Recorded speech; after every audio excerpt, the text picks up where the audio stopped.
26 मई सोमवार के दिन ज्येष्ठ मास की अमावस्या तिथि है और पते की बात यह है कि इसी दिन सोमवती अमावस्या का योग बन रहा है। तो सोमवती अमावस्या संबंधी वीडियो मैंने इसी चैनल पर बना के डाल दिया है, उसे आप जरूर से चेकआउट कर लीजिए। तो अब बात करेंगे वट सावित्री व्रत की, तो बने रहिए आप हमारे साथ और वट सावित्री व्रत की एक एक करके सभी महत्वपूर्ण जानकारी को यहाँ पर समझ लेते हैं। तो जो बहनें पहले से वट सावित्री व्रत का पूजन करके व्रत करती आ रही हैं, वो पहले की भांति ही आपको व्रत उपवास करना है अपने घर के रीति रिवाज के अनुसार। और जिन बहनों की शादी हुई है इस वर्ष, पहली बार व्रत उठाना चाहती हैं, तो निसंदेह आप व्रत उठा सकती हैं, क्योंकि ना ही खरमास चल रहा है और ना पुरुषोत्तम मास है और ना ही मलमास है। तो इसलिए निसंदेह व्रत उपवास कर सकती हैं। तो ध्यान देने की बात यह है कि जिन बहनों की इस वर्ष शादी हुई है और वो यदि मासिक धर्म में हो जाती हैं, तो व्रत तो उनको करना ही है। आप अपने घर के बुजुर्गों से भी पूछ लीजिए, अपने घर के रीति रिवाज के अनुसार आपको व्रत जरूर करना है, क्योंकि ये व्रत जो है वो पति की लंबी उम्र के लिए किया जाता है, जिसे सावित्री माता ने व्रत किया था और अपने पति को यमराज जी से छुड़ा कर ले आई थी, तभी से व्रत का प्रचलन हो गया है। तो ऐसी अवस्था में आप पूजन दूसरे से करा सकती हैं या फिर आप अपने घर के बुजुर्गों से पूछ करके अगले साल पूजन करें, लेकिन आपको व्रत अवश्य करना है, व्रत नहीं छोड़ना है, व्रत अवश्य करना है, क्योंकि इस व्रत से पति की लंबी उम्र होती है। अब पति के लिए साल में 1-2 ही व्रत आते हैं, जैसे कि कुछ जगह करवा चौथ मनाया जाता है और वट सावित्री व्रत। हाँ, बात वो है कि अगर तबीयत खराब है तो आप पूरा दिन बिना खाए नहीं रह सकती हैं, तो फलाहार अवश्य करना है। लेकिन जो बहनें पूजन करती हैं तो वो पूजन करके कुछ अन्न भी खा लेती हैं। लेकिन जिन बहनों की तबीयत खराब है वो आप अपने सामर्थ्य के अनुसार जितना हो सके उतना व्रत उपवास अवश्य करना है। और जो बहनें पहले से करती आ रही हैं और वो यदि मासिक धर्म में हो जा रही हैं, तो व्रत उन्हें भी करना है, लेकिन पूजन आप किसी और से करा सकती हैं। तो ये भी बात यहाँ पर क्लियर हो गई कि ऐसी अवस्था में व्रत को नहीं छोड़ना है, व्रत अवश्य करना है।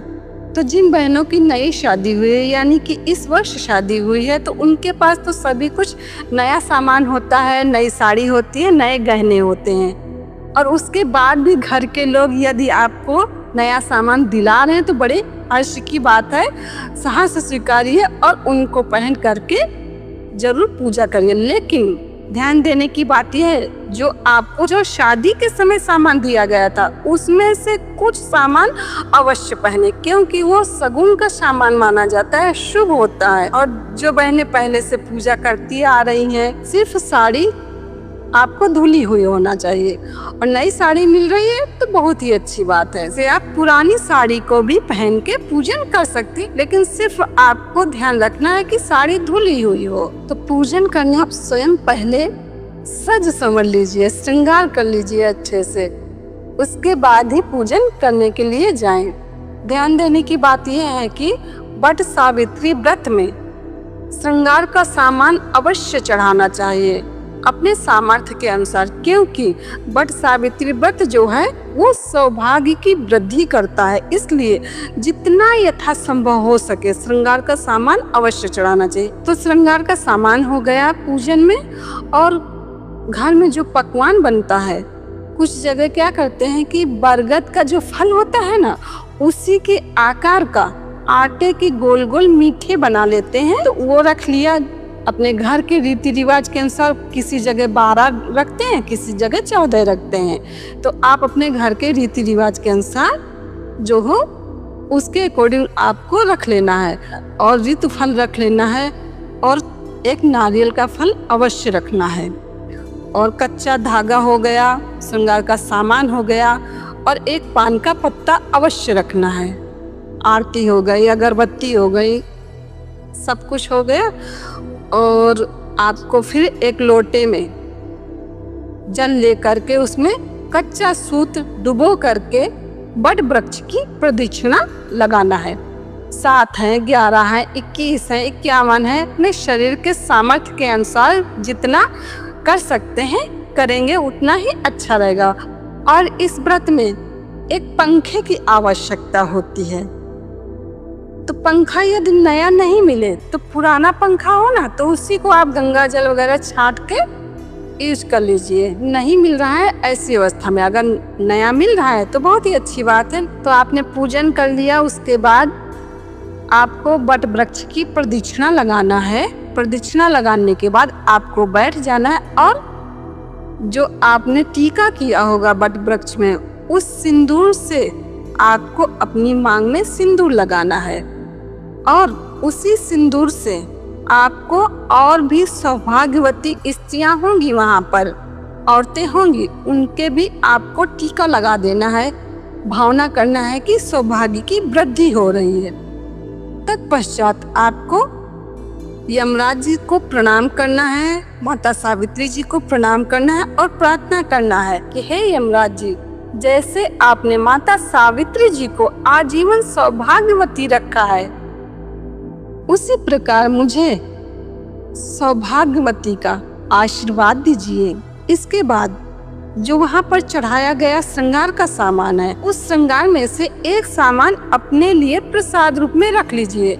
बाकी का सामान यदि वहाँ पर ब्राह्मण है तो उन्हें आप दे सकते हैं, और नहीं ब्राह्मण है तो आपके घर में नंद है, जेठानी है, तो उन्हें आप दे सकते हैं। यानी कि जो पूज्य भाव हो उन्हें आप ये श्रृंगार का सामान दे सकते हैं।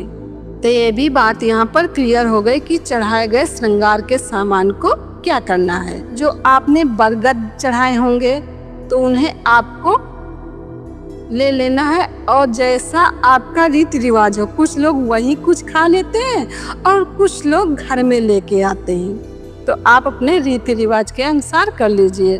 तो जो आपने ऋतुफल चढ़ाया होगा उसे आपको अपने कोष में ले लेना है, और जो नारियल चढ़ाया था नारियल को वहीं पर रख देना है।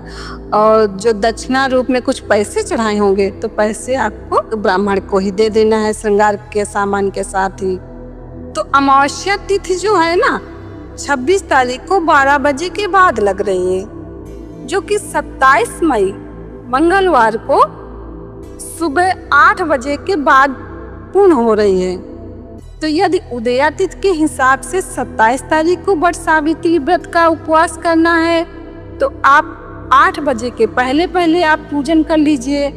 यदि 26 तारीख को आप व्रत कर रहे हैं, पूजन कर रही हैं, तो आपको 12 के बाद ही करना चाहिए। तो आप अपने क्षेत्र के हिसाब से जब भी आपके क्षेत्र में किया जा रहा हो उस दिन आप व्रत उपवास कर सकते हैं। लेकिन आप यदि 27 तारीख को व्रत उपवास कर रहे हैं तो 26 तारीख को 12 बजे के पहले पहले बाल जरूर से धुल लेना, क्योंकि 12 के बाद अमावस्या तिथि लग जा रही है। अमावस्या में बाल नहीं धोना चाहिए स्त्रियों को, क्योंकि अमावस्या तिथि जो है वो विधवा है। इसलिए सभी को सौभाग्यवती रहने के लिए अमावस्या तिथि पर बिल्कुल भी बाल नहीं धोना चाहिए, इस बात का ध्यान रखना चाहिए। वट वृक्ष का पूजन करने के बाद, पूर्ण होने के बाद आप अपने पतिदेव जी के मस्तक पर तिलक करिए और उनके चरण स्पर्श कर लीजिए, ताकि पतिदेव जी का भी आशीर्वाद हमको मिले। उनका आशीर्वाद भी बहुत जरूरी है।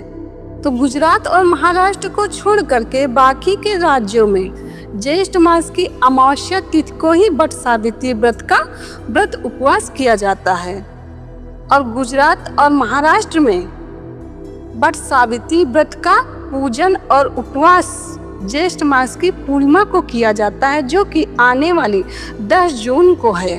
तो यही महत्वपूर्ण जानकारी को यहाँ पर बताना था। जानकारी कैसी लगी कमेंट करके जरूर बताना। जय श्री कृष्ण।